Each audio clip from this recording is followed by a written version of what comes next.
Hello बच्चों, let's read the question. The question says pressure versus temperature graph of an ideal gas is shown in the figure. The first option is during the process AB work done by the gas is positive. During the process CD work done by gas is negative. During the process BC the internal energy of gas is increasing and last one is none. तो इस question को करने के लिए देखिए सबसे पहले हम इस क्वेश्चन का की कॉन्सेप्ट लिखना पड़ेगा। इस क्वेश्चन का जो की कॉन्सेप्ट है वो है work and internal energy. Work and internal energy.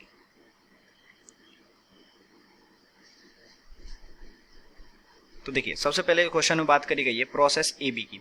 Okay, तो प्रोसेस ए टू बी जब हम जा रहे हैं तो ए से लेके बी में आप देखेंगे, अगर हम यहाँ पे लिख लें ए से लेके बी में जब हम जा रहे हैं तो ए से बी के लेके बी में आप देखेंगे जो टेम्परेचर है वो क्या है, कांस्टेंट है।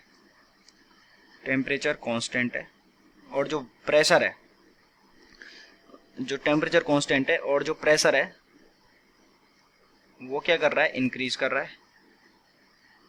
प्रेशर इंक्रीज कर रहा है। अगर टेम्परेचर कांस्टेंट है तो we know that PV equals to NRT होता है।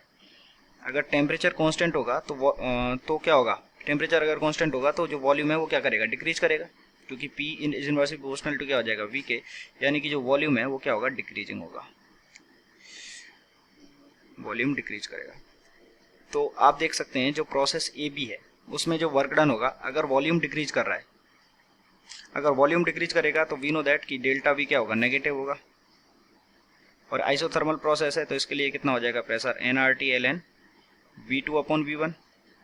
तो अगर वॉल्यूम डिक्रीज कर रहा है यानी कि जो V two is less than V one है तो ये वाला जो नंबर है पूरा ये क्या रहेगा, नेगेटिव रहेगा। तो जो वर्क डन है वो भी क्या रहेगा, नेगेटिव। ओके, क्योंकि लॉग में एक से छोटा नंबर आता है तो उसकी वैल्यू नेगेटिव होती है। तो इस प्रोसेस में वर्क डन नेगेटिव है, यानी कि ये तो इनकरेक्ट हो गया। अगर हम दूसरे प्रोसेस की बात करें, दूसरे प्रोसेस यानी कि सी से लेके डी, तो सी से लेके जब डी में जा रहे हैं तो सी से लेके डी में देखेंगे आप कि जो प्रेशर है इज प्रोपोर्शनल टू क्या है, टी है। Pressure is proportional to T कब होगा, प्रेशर और टेम्परेचर प्रोपोर्शनल कब होंगे, जब इसमें वॉल्यूम क्या रहे, कांस्टेंट रहे। अगर वॉल्यूम कांस्टेंट है तो डेल्टा वी जीरो हो जाएगा और डेल्टा वी जीरो हो गया तो पी डेल्टा वी भी जीरो और विच इज वर्क डन, यानी कि जो वर्क है वो क्या रहेगा, जीरो रहेगा। तो दूसरा ऑप्शन भी इनकरेक्ट हो गया, क्योंकि दूसरे में सी से लेके डी में सॉरी हमने बी से लेके सी देख लिया। तो अगर हम बी से लेके सी बात करें, बी से लेके सी में वर्क डन क्या है, वर्क डन जीरो है। अगर बी से लेके सी में वर्क डन जीरो है और अगर हम यहाँ से बी से लेके सी में बोला गया इंटरनल एनर्जी, तो इंटरनल एनर्जी क्या होती है, delta U, it is N C V delta T, N C V delta T. तो बी से सी में देखेंगे जो आप टेम्परेचर है वो टेम्परेचर क्या कर रहा है, इंक्रीज कर रहा है। यानी कि पहले अगर यहाँ पे टेम्परेचर T1 था तो यहाँ पे T2 था, तो T2 इज ग्रेटर देन क्या हो गया, T1 हो गया। यानी कि T2 माइनस T1 की जो वैल्यू है ग्रेटर देन जीरो हो गई, यानी कि जो डेल्टा टी है वो क्या हो गया, ग्रेटर देन जीरो। अगर जो डेल्टा यू है अगर उसमें ये नंबर ग्रेटर देन जीरो हो जाएगा तो डेल्टा यू भी क्या हो गया, ग्रेटर देन जीरो हो गया। यानी कि जो u2 माइनस u1 है वो क्या हो गया, ग्रेटर देन जीरो। तो u2 is greater than u1, यानी कि जो इंटरनल एनर्जी है वो क्या हो रही है, इंक्रीज कर रही है।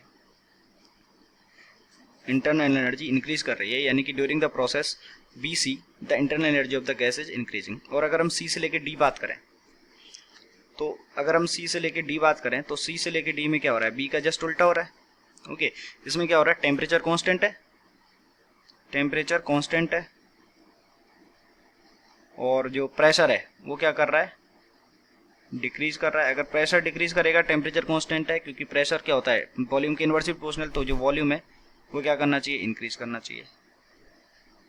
तो देखिए जब वॉल्यूम डिक्रीज कर रहा था तो वर्क डन कैसा था, नेगेटिव था। तो अगर वॉल्यूम इंक्रीज करेगा तो जो वर्क है वो क्या रहेगा, पॉजिटिव रहेगा, यानी कि वर्क क्या रहेगा, पॉजिटिव रहेगा। तो वर्क डन इज पॉजिटिव, यानी कि ये भी इनकरेक्ट हो गया।